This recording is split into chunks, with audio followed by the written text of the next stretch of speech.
لعنەتکردن لە دایک و باوک. طبعا ئەمە شتێکی زۆر سەیرە، یعنی کەس هەیە لعنەت لە دایک و باوکی خۆی بکە. ئەمە طبعا لە زمانی کۆنا هەر نەبووە.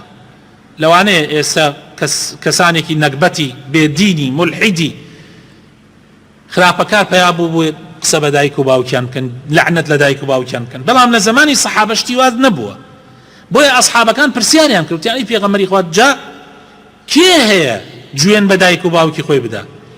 کێ هەیە لعنەت لە دایک و باوکی خۆی بکات؟ پێغەمبەری خوا صلی الله علیه وسلم فەرمووی بەڵێ کابرا لعنەت لە دایک و باوکی کەسێکەکە ئەویش لعنەت لە دایک و باوکی ئەمەکە، وەک ئەوە وایە خۆت لعنەت لە دایک و باوک خۆت کردبێ. یعنی زەلامێکی گوێن فرۆشمان هەیە. ئەخر خەڵک هەیە هەر لە بچووکترین شتە دەسەکاتە گوێندان بە دایک و باوکی خەڵک. گوێ نەدایە خەڵکیش دایک طبعا گوێن بە دایک و باوکیەوەدا. تۆ لعنەت لە خەڵکەکەی خەڵکیش لعنەتت لێکە، لعنەت لە دایک و باوک خەڵکەکەی خەڵکیش لعنەت لە دایک و باوکتەکە. بەڵام ئینسانی مسلمانە بێت دەمی ببەسی. ئەسڵ وایە وەکو پێغەمبەر فەرمێ صلی الله علیه وسلم مسلمان طعان نییە، لەعان نییە، فاحش نییە، بەذیء نییە. ئەمە لە حەدیثی پێغەمبەر هاتووە صلی الله علیه وسلم. ئینسانی مسلمان تانەوەشێنەر نییە.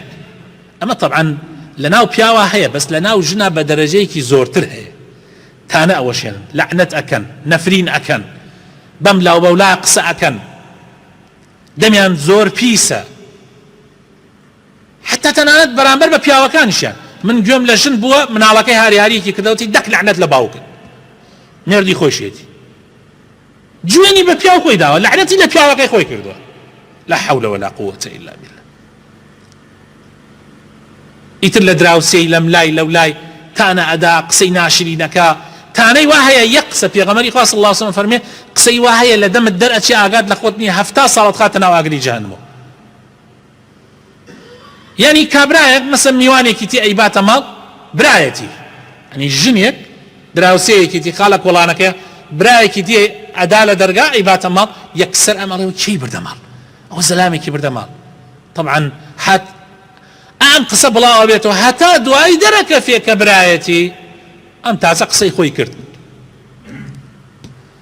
ئەمە لە ناو ژنانە هەیە، طبعا هەنێ پیاوی شەیە وەکو تەبیعەت ژنیان وەرگرتووە.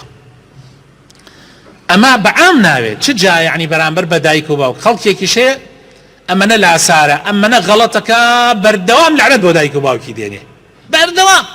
خەڵکانێکیش هەیە چاوان ها لە خەڵ بەزەیان بە یەتیما دێتەوە، خێر و سەدەقات ئەکەن، چاوان لە بێوەژنە، چاوان لە پیرێژنە، چاوان لە پیاوی پیرە، بەردەوام ڕەحمەت بۆ دایک و باوکیان دێنن. هانەتان بیستوە زەلام وا هەیە بەردەوام خەڵک دەک ڕەحمەت لە دایک و باوکن. دەی با لەوانە بین لەوەکانی تر نەبین. داواکارم خوای تەعالا بەخاتر ناوە جوانەکانی خۆی ڕەحمان پێ بکە، هیدایەتمان بدە، نوری مان بخاتە دڵەکانمانەوە. یا ڕەبی خوایە لەوانە بین کە تۆ لێمان ڕازی ئەبی، یا ڕەبی لەوانە بین کە شەریک و هاوبەش بۆ تۆ بڕیار نادەین، یا ڕەبی خوایە لەوانە بین کە لا نادەین لە دینەکەت و داڵدەی لادەران ناکەین، یا ڕەبی لەوانە بین کە چاک ئەبین بەرامبەر بە دایک و باوکمان ئەبینە مایەی ئەوەی ڕەحمەتیان بۆ بێنین یا ڕەب العالەمین.